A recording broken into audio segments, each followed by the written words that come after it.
Қайырлы күн достар, бүгін сіздерге 10 минуттың ішінде дайын болатын печеньенің рецептін ұсынамын.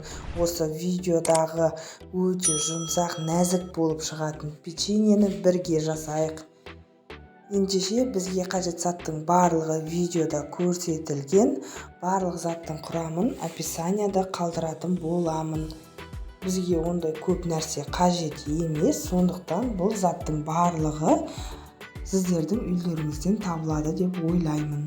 Ең алдымен ыдысымызға бір жұмыртқа мен сахарный пудраны салып, азғантай тұз сала отыра жақсылап араластыратын боламыз.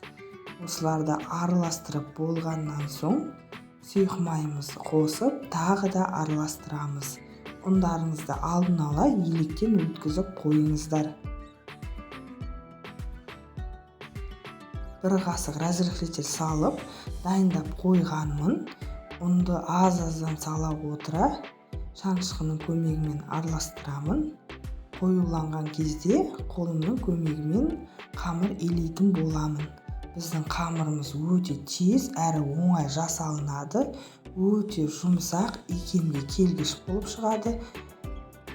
Осы қамырдан түрлі печенье жасасаңыз болады, түрлі формадағы. Өте оңай әрі тез жасалынады. Міне біздің қамырымыз дайын. Енді печеньелерімізді бірге жасайық. Шетінен ала отыра дөңгелетіп печеньелерді формаға салатын боламын. Сіздер әртүрлі жүрек, жұлдыз, қандай формада жасағыңыз келеді, сондай қылып жасасаңыз болады. Тез піседі. Пештеріңізді қыздырып дайындап қоя беріңіздер. 20-25 минут пісіріп аласыздар. 5-тің шайына тез жасалынатын печеньенің түрі. Бір жасасаңыз, екінші рет тағы жасайтын боласыздар. Сондықтан менімен бірге болыңыздар. Мінекей біздің печеньелеріміз дайын.